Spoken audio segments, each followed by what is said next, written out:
All right, let's start by accepting trade-ins. When you trade in an air conditioner or you trade in a furnace, what are you doing? Well, you're taking somebody who's got a working product and they won't get rid of it. It's like the mowers. See, they always talk about trading in lawnmowers. Every year, Toro has a special, has a program where you can trade in that mower whether it's working or not. The whole point behind this is as long as I can get that mower to start, I'm not going to give it up. You mean they'll give me $50 for that? They'll give me $100 for that? So as long as they'll take that trade in, I'm more inclined to take it back and turn it in and upgrade.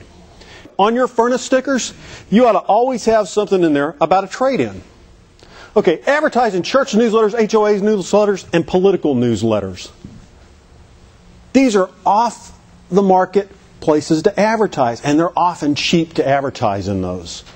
One time I took a business card-sized ad out in a political newsletter, and it cost me $25 for a year. For $25, right? There wasn't a lot of people that got it, but the demographics of all the people that did get it were great.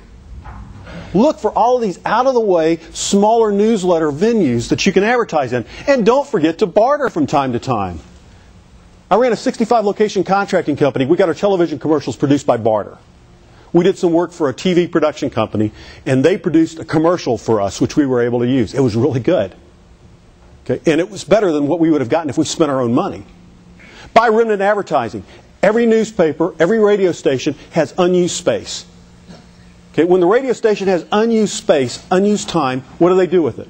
Well, the first thing they do is they try to sell it at a discount. They fire sale it, usually at 50% off. And you got to ask about it, and you got to check into it. Clip and mail newspaper features and mail them to the people in the community. This is a time-consuming effort, but if you're sitting around, you got some people in the office where they've got some spare time right now, have them go through the newspaper, and anybody in the community that's mentioned, you clip it, you attach a business card, you send them a congratulations note, and you mail it out. You do this every week. You send it out 3 to 5 times a week to different people. You're going to build up a huge following. Oh, Cloverleaf door hangers. Technicians don't like to do it. But who runs the company? The technicians or you. And you do 3 across and 1 on each side, or you do 5 across and 2 on each side. And if you put out door hangers with every call, little simple actions like that over time will build lots of business for you. And this is low-cost ways to get customers. Create ego brochures for your employees. All of your salespeople ought to have some type of a brochure.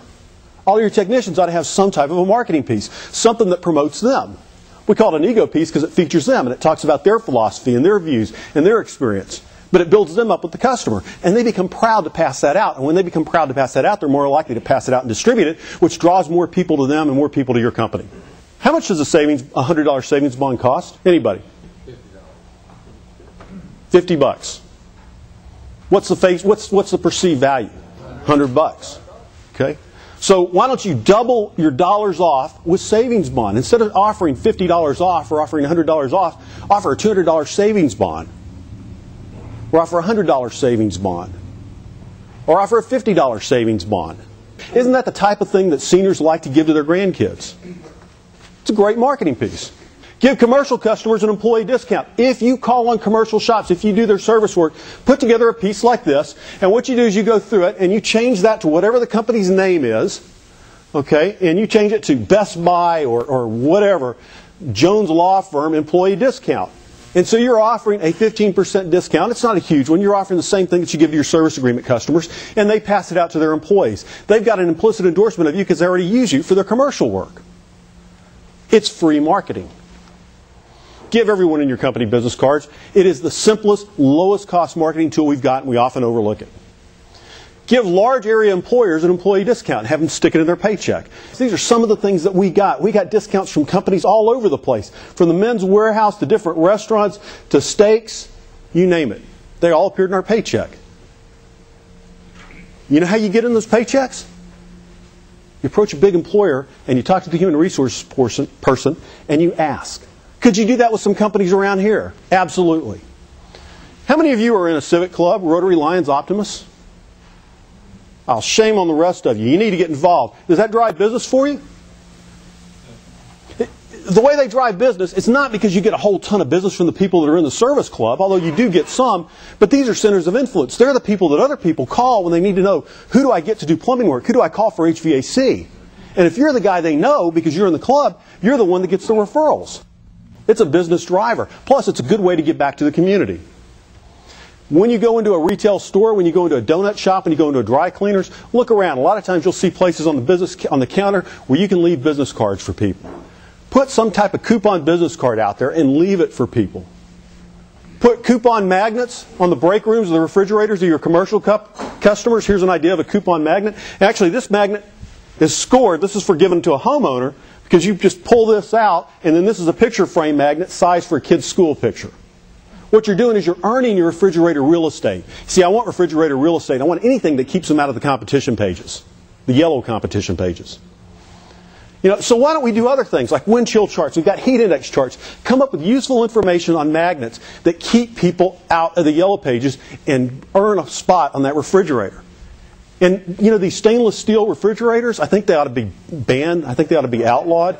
Yeah, well, we decided to come up with something for that, so we've got laundry room magnets now. So this goes on the washer or the dryer. Okay, if they're going to throw me out the refrigerator, I got to go somewhere. Print pocket calendars for performing groups, the symphony, the band, the community theater. I know the community theater. My wife does some work with them. If you put their schedule on it and you put sponsored by your company and you leave that out, they will of course give them out. Because nobody gives the community theater much of anything. They're happy to do that. They'll pass them out to everybody that patronizes the place. And it looks like you're one of the sponsors of the community theater, and all you've done is spend about $10 on business cards. Sponsor 5K race. Anybody here running 5K races? We've got 1, 2 people. Okay. Sedentary group of contractors. Typical. All right. Now I run in them. I mean, it's you gotta. It's humbling to run in these races, right? You have to get used to at first it was getting used to all the women passing me. Then it was getting used to the little old men. Then it was getting used to the little old women, the kids. And finally there was a guy who was a little bit disabled, and he kind of runs at an off gate, and he blew by me. So what I finally did is I found these races where they have weight classifications. Okay, I run in the rhino classification. Right now I qualify for hippo, which is one step up above rhino. Now, I may not be the fastest guy in town, but I know I'm one of the fastest rhino runners in Dallas. Okay. Anyway, I go to these races, and you got all these people that are going to these races, and they're all health nuts, right? People there, are they interested in indoor air quality? People that run in these races? Have you ever in any race packet, and they hand you these race packets when you register, have you ever seen a coupon for indoor air quality from a contractor? Usually it's stuff for power bars and sports drinks and shoes, but you can often get coupons in these races for free. They might even make you a sponsor of the race just for handing them a gift certificate with your company for an indoor air cleaner. All right, yard signs. Everybody needs to do yard signs. And why have realtors been putting brochure boxes on for years and we still haven't caught up to that? Put a brochure box on the yard sign and have some literature in it so that curious homeowners who walk by can grab those and look at it.